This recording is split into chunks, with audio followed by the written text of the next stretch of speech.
አርእስተ ዜና። ከአዲስ አበባ ከተማ በቅርብ ርቀት የሚገኙ አካባቢዎችን ጨምሮ በአማራ ክልል በአራቱም አቅጣጫ በዛሬው ዕለት በተደረገ ተጋድሎ በአገዛዙ ወታደሮች ላይ ከባድ ኪሳራ ሲደርስ ፋኖ ታላላቅ ድሎችን ተቀዳጅቶ መዋሉ ተሰምቷል። ፋኖ ከአዲስ አበባ ከተማ በቅርብ ርቀት በምትገኘው ሸኖ ከተማ ውስጥ ዘልቆ በመግባት በርካታ የአገዛዙ ወታደሮችን መግደሉን አስታውቋል።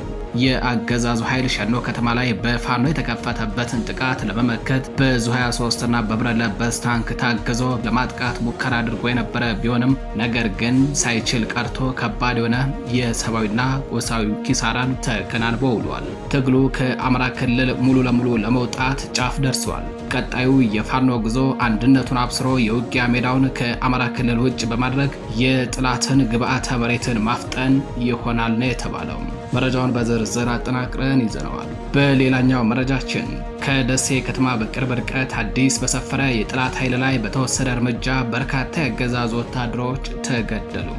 የደቡብ ወሎ ዞን መናገሻ ከሆነችው ከላኮል መልዛ ደሴ ከተማ በውስን ኪሎ ሜትሮች ርቀት ላይ አዲስ ተሰርቶ ሰራዊት ከሰፈረበት ገና ሳምንት ያልሞላው የኮንክሪት ምሽግ በዛሬው ዕለት በፋኖ ብትንትኑ መውጣቱ ታውቋል። መረጃውን በዝርዝር አጠናቅረን ይዘነዋል። በሌላኛው መረጃችን አይሆንም እንጂ ሁሉም ፋኖ ከርቶ ቢገባ እስከ መጨረሻዋ ህቅታ እንደምታገል እርግጠኛ ነኝ ሲል አርበኛ ተሾመ አበባው ተናገረ።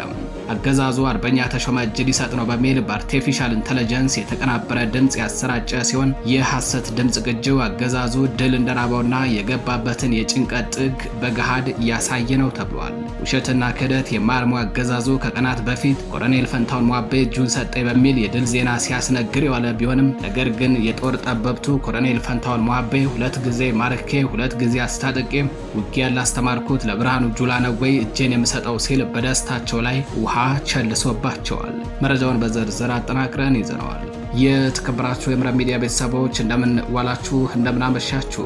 ከመረብ ሚዲያ የዛሬ ህዳር 29 2018 ዓ.ም የምሽት መረጃዎችን አጠናቅረን ይዘን ቀርበናል። መረጃዎቻችን ለብዙዎች ተደራሽ እንዲሆኑ ቻናሉን ላይክ፣ ሰብስክራይብ እንዲሁም ሼር ማድረጋችሁን እንዳዘነጉ አብራችሁን ቆዩ።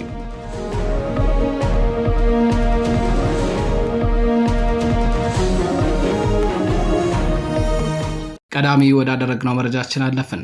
ከደሴ ከተማ በቅርብ ርቀት አዲስ በሰፈረ የጠላት ኃይል ላይ በተወሰደ እርምጃ በርካታ የአገዛዙ ወታደሮች ተገደሉ። የደቡብ ወሎ ዞን መናገሻ ከሆነችው ከላኮል መልዛ ደሴ ከተማ በውስን ኪሎ ሜትሮች ርቀት ላይ አዲስ ተሰርቶ ሰራዊት ከሰፈረበት ገና ሳምንት ያልሞላው የኮንክሪት ምሽግ በዛሬው ዕለት በፋኖ ብትንትን ወጥቶ ሙትና ቁስለኛ ወታደሮች መሞላቱ ታውቋል። በአማራ ፋኖ ብሔራዊ ኃይል ምስራቅ አማራ ቀጠና ምኒልክ ዕዝ በላጎ ተወርዋሪ ሻለቃም ዛሬ ህዳር 29 2018 ዓ.ም ከደሴ ከተማ በቅርብ ርቀት አዲስ ተሰርቶ ሰራዊት በሰፈረበት የኮንክሪት ምሽግ ላይ ከባድ ጥቃት በመክፈት ድል ተቀዳጅተው መዋላቸውን እዙ ለመረብ ሚዲያ በላከው መረጃ አስታውቋል። የደቡብ ወሎ ዞን መናገሻ ከሆነችው ከላኮል መልዛ ደሴ ከተማ በውስን ኪሎ ሜትሮች ርቀት ላይ ልዩ ስሙ ሞቴ ተብሎ በሚጠራው አካባቢ አዲስ ተሰርቶ ሰራዊት ከሰፈረበት ገና ሳምንት ያልሞላው የኮንክሪት ምሽግ ላይ ነው የፋኖ አባላቱ ጥቃቱን የከፈቱትም። ጥቃቱ የተጠናና በውስን ደቂቃዎች ውስጥ የተካሄደ ነበር የተባለ ሲሆን በዚህም ገና ከሰፈሩ 2 እና 3 ቀናት ያልሆናቸው በርካታ ቁጥር ያላቸው የአድማ ብተናና የሚሊሻ አባላት ሙትና ቁስለኛ መደረጋቸውን መረብ ሚዲያም ከምኒልክ ዕዝ ህዝብ ግንኙነት ክፍል ለማረጋገጥ ችሏል። ከወደ ፋኖ የተሰነዘረባቸውን እጅግ ከባድ እርምጃን መቋቋምና መመከት ያልቻሉት የብአዴን ተላላኪ ወታደሮቹ ሙትና ቁስለኛቸውን በተሽከርካሪ ጭነው ወደ ደሴ ከተማ መፈርጠጣቸው ነው የተረጋገጠው። በውጊያው በርካታ ክላሽንኮቭ መሳሪያና ተተኳሽ በፋኖ የተማረከ ሲሆን በምሽጉ ዙሪያ በሚገኙ መንደሮችና ማሳዎች ተቆርጦ የቀሩ የጥላት አባላት ካሉ በሚል በአሁን ሰዓት የማጥራት ስራ እየተሰራ መሆኑ ታውቋል። ውጊያው ለአጭር ሰዓት የቆየና እጅግ አስፈሪ ነበር ያሉት መረብ ሚዲያ ያነጋገራቸው አንድ የአካባቢው ነዋሪ ከሞት የተረፈው የጥላት ኃይል ወደ ደሴ ከሸሸ በኋላ ውጊያው ወደ ተደረገበት አካባቢ ስንዘልቅ በቦምብ ተበጣጥሶ የወዳደቀ የሰው ልጅ ቁራጭ ስጋና በደም የጨቀየ የፈራረሰ ምሽግ ተመልክተናል ሲሉ ቃል በቃል ተናግረዋል። የተከበራችሁ አድማጭ ተመልካቾቻችን ወደ ሌላኛው መረጃችን አለፍን። ፋኖ ከአዲስ አበባ ከተማ በቅርብ ርቀት ጥቃት መፈጸሙ ተሰምቷል። ከአዲስ አበባ በ60 ኪሎ ሜትር ርቀት ላይ በምትገኘው ሸኖ ከተማ ውስጥ ዘልቆ በመግባት በአገዛዙ ወታደሮች ላይ ከባድ ጉዳት ማድረሱ ነው የተነገረው።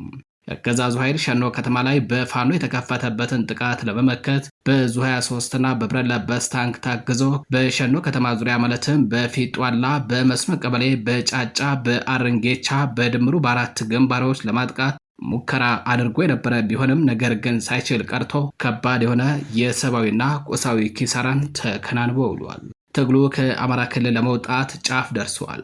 ቀጣዩ የፋኖ ጉዞ አንድነቱን አብስሮ የውጊያ ሜዳውን ከአማራ ክልል ውጭ በማድረግ የጥላትን ግብዓተ መሬትን ማፍጠን ይሆናል ተብሏል። የአማራ ፋኖ ብሔራዊ ኃይል ደቡብ አማራ ቀጠና ሳምነው እዝ በከሰም ኮር ኃይለማርያም ማሞ ክፍለ ጦር 4ኛ ቦጋሌ ሬጅመንት ከአባት አርበኞች ጋር ተቀናጅቶ ሸኖ ከተማ በመግባት በጥላት ላይ ከባድ ኪሳራ ደርሶ ውሏል። የኃይለማርያም ማሞ ክፍለ ጦር 4ኛ ቦጋሌ ሬጅመንት ከአባት አርበኞች ጋር ከአዲስ አበባ በ60 ኪሎ ሜትር ርቀት ላይ በምትገኘው ሸኖ ከተማ ድረስ ዘልቆ በመግባት የብልጽግናን ሰራዊት አርግፎት ውሏል። የብልጽግና ዙፋን አስጠባቂ ሰራዊት የሸኖ ከተማንና አካባቢው ማህበረሰብ አስገድዶ ለስብሰባ እያስወጣ ባለበት ወቅት የኃይለማርያም ማሞ 4ኛ ቦጋለ ሬጅመንት ከአባት አርበኞች ጋር በመቀናጀት ሰርጎ በመግባት በርካታ የአገዛዙ ወታደሮችን ሙትና ቁስለኛ አድርገዋል። የወገን ምት ያበሳጨው የብልጽግና ዙፋን አስጠባቂ ሰራዊት ያለ የሌለ ግትልትል ኃይሉን ከሰንቦናም ጫጫ አሰባስቦ በ4 ግንባር ወደ ውጊያ ቢያካሄድም ነገር ግን መቋቋም አልቻለም ተብሏል። ይህ ጸረ አማራ ሰራዊት በፊጦ አላ መስኖ ቀበሌ ግንባር፣ በጫጫ መንደር፣ ባረንጌቻ ግንባርና በሸኖ ከተማ ዳር ለማጥቃት ቢሞክርም ነገር ግን ከወደ ፋኖ የተሰነዘረበትን ጥቃት መቋቋም ከብዶት ሙትና ቁስለኛውን አዝረክርኮ መፈርጠጡ ታውቋል። ትግሉ ከአማራ ክልል ለመውጣት ጫፍ ደርሷል። ቀጣዩ የፋኖ ጉዞ አንድነቱን አብስሮ የውጊያ ሜዳውን ከአማራ ክልል ውጭ በማድረግ የጥላትን ግብዓተ መሬትን ማፍጠን ይሆናል ነው የተባለው። የተከበራችሁ አድማጭ ተመልካቾቻችን ወደ ሌላኛው መረጃችን አለፍን። አያሌው ብሩ ክፍለ ጦር አገዛዙ ኃይል ላይ በወሰደው እርምጃ ታላቅ ድል መቀዳጀቱ ተሰምቷል። በአማራ ፋኖ ብሔራዊ ኃይል በላይ ዘለቀ ዕዝ 3ኛ ኮር አያሌው ብሩ ክፍለ ጦር ከሌሎች ክፍለ ጦሮች ጋር በመቀናጀት ዛሬ ህዳር 29 2018 ዓ.ም ባደረገው ተጋድሎ ታላቅ ድል ተቀዳጅቶ ውሏል። በተጋድሎ በርካታ የአገዛዙ ወታደሮች ሙትና ቁስለኛ መሆናቸውን የታወቀው በውጊያው ፋኖ ከቡድን መሳሪያ ተተኳሾች ጀምሮም በርካታ የነፍስ ወከፍ ክላሽንኮቭ መሳሪያ ማርኮ ታጥቋል ተብሏል። ከወደ ፋኖ የተሰነዘረበትን ጥቃት መቋቋም ያልቻለው የአገዛዙ ኃይል በንጹሃን ላይ ግድያና ዝርፊያ እንዲሁም እገታ ፈጽሞ መሸሹ ነው የተነገረው። የተከበራችሁ አድማጭ ተመልካቾቻችን ወደ ሌላኛው መረጃችን አለፍን። አይሆንም እንጂ ሁሉም ፋኖ ከርቶ ቢገባ ራሱ እስከ መጨረሻዋ ህቅታዬ እንደምታገል እርግጠኛ ነኝ ሲል አርበኛ ተሾመ አበባው ተናገረም። አገዛዙ አርበኛ ተሾመ እጅ ሊሰጥ ነው በሚል በአርቲፊሻል ኢንተለጀንስ የተቀናበረ ድምፅ ያሰራጨ ሲሆን የሐሰት ድምፅ ቅጂው አገዛዙ ድል እንደራበውና የገባበትን የጭንቀት ጥግ በገሃድ ያሳየ ነው ተብሏል። ዝምተኛውና ትሁቱ እንዲሁም የጦር ሊቁ አርበኛ ተሾመ አበባው ድምፁን ኤዲት ያደረገላቸው ኤዲተር ቃሽም ነው ለእንግዲው እንዲህ ቆርጦ የመቀጠል ስራ ስትሰሩ ጥሩ ኤዲተር መድቡ ሲል በካፕከት የተቆራረጠ የድምፅ ቅጂ ይዘው ራሳቸውን በራሳቸው ሲያራኩ ለነበሩ የብልጽግና መንጋዎች ዛሬ በጧቱ ኮም አድርጓቸዋል። ውሸትና ክህደት የማያርመው አገዛዙ ከቀናት በፊት ኮሎኔል ፈንታው ሞሐቤ እጁን ሰጠኝ በሚል የድል ዜና ሲያስነግር እየዋለ ቢሆንም ነገር ግን የጦር ጠበብቱ ኮሎኔል ፈንታውን ሞሐቤ 2 ጊዜ ማርኬ 2 ጊዜ አስታጥቄ ውጊያን ላለማመርኩት ለብርሃኑ ጁላ ነው ወይ እጄን የምሰጠው ሲል በደስታቸው ላይ ውሃ ቸልሶባቸዋል። አገዛዙ የሐሰት ዘገባዎች ሲገለጡ እርቃኑን እያስቀሩ መሳቂያ መሳለቂያ እያደረጉት ነው። ከሰሞኑ በማስረሻ ሰጤ ክህደት ተጠቅሞ ድርጅቱን ጭምር ተደራደረኝ ያለው ብልጽግና ንጹሃን ታጋዮችን ጭምር ስም እያጠፋ የፋኖን አንድነት ለማላላት የመሪዎችን ግንኙነት ለማሻከርና የአንድነት ውይይቶችን ለማበላሸት ጥረት ቢያደርግም ነገር ግን ሊሳካለት ቀርቶ የህዝቡ ምላሽ ፌዝና ሳቅ ሆኖበታል። የአብይ አህመድ ድራማ ጥላቴ ብለው ለፈረጁት ህዝብ ይቅርና ለራሳቸው ሎሌ አገልጋዮች እንኳን የሚያሳምን አልሆነላቸውም። የጎንደር ጠቅላይ ግዛት ህዝብ አመራርና በእዙ ስር የእቴጌ ጣይቱ ክፍለ ጦር አዛዥ አርበኛ ተሾመ አበባው እጁ ሊሰጥ ነው የሚለው ድምፅ ቅጂ የበሬ ወለደ ስራ እንደሆነ አርበኛው ባንደበቱ ተናግሯል። አርበኛው በንግግሩ በዚህ ትግል ብቻዬን እንኳን ብቀር የምሰጠው እጅ የለም፣ እስከ መጨረሻዋ ህቅታዬ እንደምታገል እርግጠኛ ነኝ ነው ያለው። የልጅ አዋቂው የጦር ፊት አውራሪ ደግ ቅን ታጋዩ አርበኛ ተሾመ አበባው ጥላት ከፈለገ ያለንበትን ያውቀዋል፣ ይሞክረን እንደያመጣጡ መመለስ አያቅተንም ብሏል። ወደ ሌላኛው መረጃችን አለፍን። ሀገሪቱን ወደ አዘቅት ይዟት እየነጎደ የሚገኘው ጠቅላይ ሚኒስትር አብይ አህመድ ዛሬ ተከበረ በተባለው የብሔር ብሔረሰቦች ቀን መታሰቢያ መድረክ ላይ ወጥቶ ያስተላለፈው መልእክት እያነጋገረ ነው።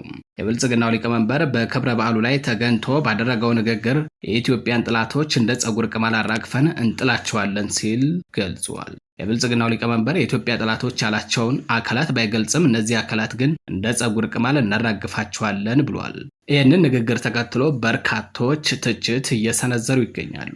ጠቅላይ ሚኒስትሩ መራዋለሁ የሚሉትን ህዝብ በአደባባይ ሲዘልፉና ሲሰድቡ ይህ የመጀመሪያቸው አይደለም። በነውረኛና ጸያፍ ቃላትን በመጠቀም ህዝቡን በጅምላ መዝለፍ፣ መስደብና ማዋረድ ይህ የጠቅላይ ሚኒስትሩ ልዩ መገለጫ ከሆነ ዋላ አደረ ብሏል። ወደ ሌላኛው መረጃችን አለፍን። እጅ ይሰጣሉ ያላችኋቸው የፋኖ አመራሮች እስካሁን ለምን እጅ አልሰጡም ሲል የተሃድሶ ኮሚሽኑ እነማስረሻ ሰጤን ጠየቀም። ከብሔራዊ ተሃድሶ ኮሚሽን በምክትል ኮሚሽነሩ ብርጋዴር ጀነራል ደርቤ መኩሪያ የተፈረመ ማስጠንቀቂያ ደብዳቤ ለነማስረሻ ሰጤ ተሰጥቷቸዋል።